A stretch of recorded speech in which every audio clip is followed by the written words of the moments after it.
El Clasico শেষ হবার পর আলোচনা সমালোচনায় বেশ সরগরম হয়ে আছে আপনার চারপাশ।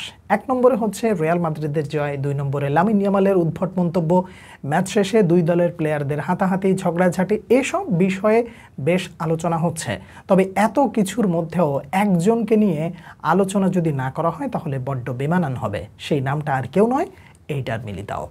এসিএল ইনজুরি একজন প্লেয়ারকে কতটা ব্যাকফুটে ফেলে দিতে পারে সেটা একমাত্র সেই বোঝে যিনি এই চোটে আক্রান্ত হয়েছেন। একটা না, দুইবার এসিএল ইনজুরিতে পড়ার পর তিনি আবার ফিরে আসবেন এবং পূর্ণ রিদমে পারফর্ম করবেন, এটা কজন কল্পনা করেছিল? আচ্ছা, আপনি যদি রিয়াল মাদ্রিদ কিংবা ব্রাজিল কিংবা ফুটবল ফান যেটাই হন না কেন, আপনি কি শেষ দেখে ফেলেছিলেন না এটার মিলিতাওয়ের?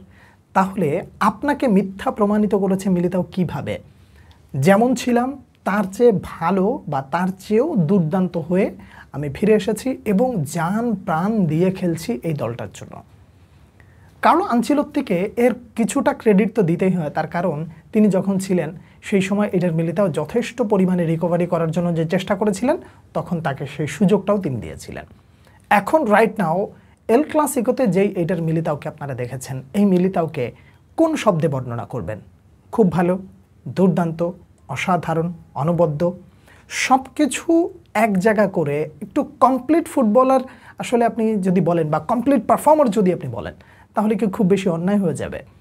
এল ক্লাসিকোতে কিলিয়ান এমবাপের অসাধারণ গোল, ভিনিসিয়াস জুনিয়রের চিৎকার, তারপরে হচ্ছে জুড বেলিংহামের জয়সূচক গোল, লামিন ইয়ামালের উল্টাপাল্টা দৌড়, এরপরে আবার পেদ্রির জার্সি টেনে ধরা, এই সব কিছুর বিপরীতে আপনি একটু চিন্তা করে দেখেন তো এইটার মিলিতাও কোন পর্যায়ের পারফর্ম করেছে।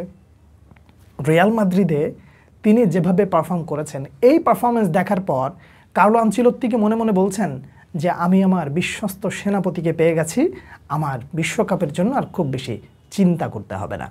এই নামটার সাথে আরও একটা নাম যদি যুক্ত করে নেন কার্লো আনচেলত্তি, যে মিলিতাও যখন এই ধরনের দুর্দান্ত পারফরমেন্স করে সারা দুনিয়ার চোখে আঙুল দিয়ে বুঝিয়ে দিচ্ছে দুইবার এসিএল ইনজুরি আমাকে থামাতে পারেনি, আমাকে আর কে থামাবে?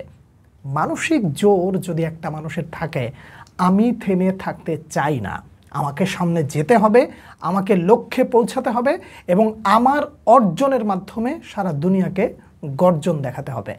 এইটা বোধহয় এইটার মিলিতাও প্রতিটা ক্ষণে ক্ষণে মিনিটে মিনিটে বুঝিয়ে দিচ্ছেন।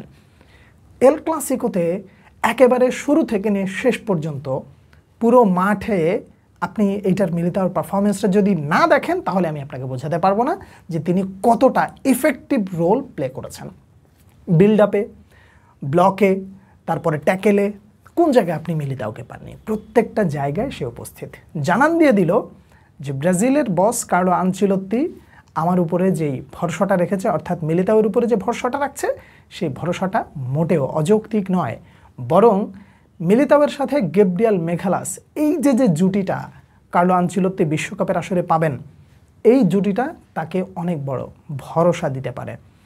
কাঙ্ক্ষিত গন্তব্যে পৌঁছাতে হলে পরিশ্রমের কোনো বিকল্প নেই। মানসিক শক্তির পাশাপাশি আপনাকে ওই জায়গাটায় পৌঁছানোর জন্য যা যা করণীয় সেটা যদি আপনি করতে চান তাহলে আপনাকে এইটার মিলিতাওকে অনুসরণ করতে হবে।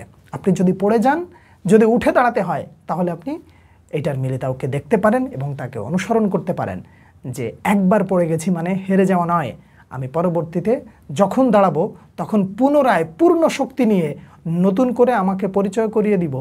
তুমি যখন আমার ওই নতুন আমির সাথে পরিচয় হবে তখন তুমি নিজেকে মিথ্যা প্রমাণিত করে আমার ওই নতুন আমিকে তুমি বিশ্বাস করবে। সেটাই বোধহয় এইটার মিলিতাও ভালো করে বুঝিয়ে দিলেন। এটার মিলিতাওয়ের যে পারফরমেন্স এল ক্লাসিকোতে আপনারা দেখলেন, এই পারফরমেন্সটা ব্রাজিল জাতীয় দলে যদি দেন তিনি, তাহলে ব্রাজিল জাতীয় দল কতটা শক্তপোক্ত হতে যাচ্ছে সেটা একজন ব্রাজিল ভক্ত হিসেবে আপনি ভালো করে এই মুহূর্তে কিছুটা অনুভব করতে পারছেন। কেমন দেখলেন এইটার মিলিতাওর পারফরমেন্স? জানাবেন। পরবর্তী ভিডিওতে আবার দেখা হচ্ছে আপনাদের সঙ্গে। সে পর্যন্ত অনেক অনেক ভালো থাকবেন। আল্লাহ হাফেজ।